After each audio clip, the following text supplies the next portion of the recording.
Hi friends, welcome to my channel. ఈరోజు చిన్ని serial గురించి తెలుసుకుందాం. ఏంటి మాస్టారు, కీర్తి ఎందుకు ఏడ్చుకుంటూ వెళ్తుంది? ఎందుకంటే తను పేపర్కు దొంగతనం చేసింది కదా, అందుకని వెళ్తుంది. ఆమె పేపర్ దొంగతనం చేయడం ఏంటి? ఎందుకంటే లాకర్ దగ్గర తన వాచ్ దొరికింది, అలా అని అంటున్నా.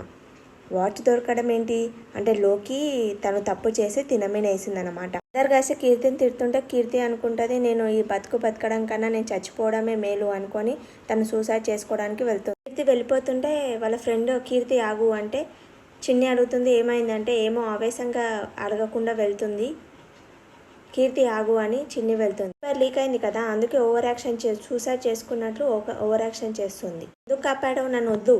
సచ్చి ఏం సాధిస్తావు కీర్తి, ఏం సాధిస్తావు? నింద పడ్డది కదా, అది నిరూపించుకోవాలి కానీ పిచ్చిదానిలోకి ఇలా చచ్చిపోతారా? కొత్తలో వచ్చినప్పుడు అందరినీ గురించి పాజిటివ్గా చెప్పారు. నువ్వు ఫస్ట్ ర్యాంక్ రావాలని చాలా కష్టపడి చదువుతావంట. ఎటువంటి తప్పు చేయలేవని నాకు తెలుసు. నేను నిరూపిస్తాను. నువ్వు ఇలాంటి పిచ్చి పనులు చెయ్యకు, మీ ఇంటి వాళ్ళకు బాధ పెట్టకు, సరేనా? అవును మ్యాడీ, కీర్తిని ఎవరో ఒకరు ఇరికిచ్చారు. అవునా? అవును. మనం ఎలా అయినా ప్రూవ్ చేయాలి.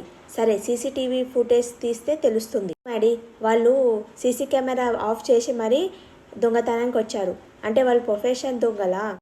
మన కాలేజ్ సీసీ కెమెరాలు ఆఫ్ చేసిన మన చుట్టుపక్కల ఉన్న సీసీ కెమెరా ఆఫ్ చేయలేరు కదా, అవి చూస్తే తెలుస్తుంది కదా ఎవరు వచ్చారో. అవును Maddy, thank you very much. ఒక నిర్దోషిని కాపాడడానికి మంచి సలహా ఇచ్చావు. Thank you. ఏం కావాలమ్మా? ఏం లేదు సార్, కాలేజ్లో ఒక నిర్దోషికి శిక్ష పడిపోతుంది. నాకు తను నిర్దోషి అని నిరూపించడానికి నాకు సాక్ష్యం కావాలి. అది మీ ఫోటేజ్లో ఉంది, ప్లీజ్ ఇస్తారా? నా దగ్గర ఏం సాక్ష్యం ఉంటుందమ్మా?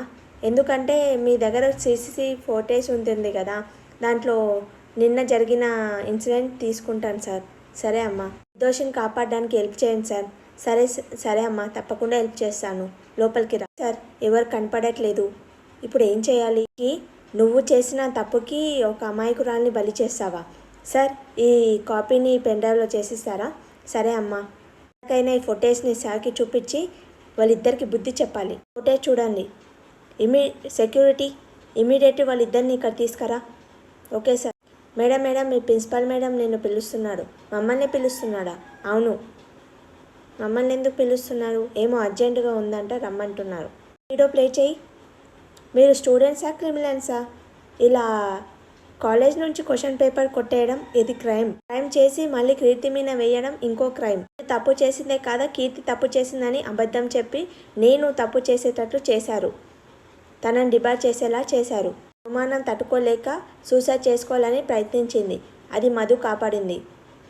ఎవరు బాధ్యత? థ్యాంక్స్ మధు, ఒక ప్రాణాన్ని కాపాడావు. ప్రాణం విలువ నాకు తెలుసు సార్. పరువు పోతే ప్రాణం విలువ ఎంత ఉంటుందో నాకు తెలుసు సార్. నా చెల్లెలు లాంటి కీర్తిని, అలాగే నా కాలేజ్ పరువుని కాపాడుకోవడం నా బాధ్యత సార్. క్లాస్కి వెళ్ళండి అమ్మా. సరే సార్. సరే కీర్తి పెద్ద, నేను ఇప్పుడే డిబార్ చేస్తున్నా సార్. శ్రేయ మినిస్టర్ గారి కోడలు sir. Shreya, you can go. అన్నయ్య, నువ్వైనా చెప్పొచ్చు కదా. నోర్మి. మినిస్టర్ వాళ్ళ కోడలని తను ఎలా చెప్తే అలా చేయాలని అనుకున్నాను అన్నయ్య. నేనేం తప్పు చేయలేదు సార్. ఈమెను డిబార్ చేసేయండి సార్. నేను డిబార్ చేద్దామని అనుకున్నాను, కానీ మంచితనం చూసి నేను డిబార్ చేయలేకపోతున్నాను. తప్పుకు ఎంతో కొత్త పనిష్మెంట్ ఉండాలి కదా. సీసీటీవీ ఫోటేజ్ తీసుకొచ్చి నన్ను వారం రోజులు సస్పెండ్ చేయించావు కదా, నేను అస్సలు వదలను. మా అమ్మ నాకు జన్మనిస్తే నువ్వు పునర్జన్మం ఇచ్చావు మధు. నీ రుణం ఎప్పటికీ తీర్చుకోలేను.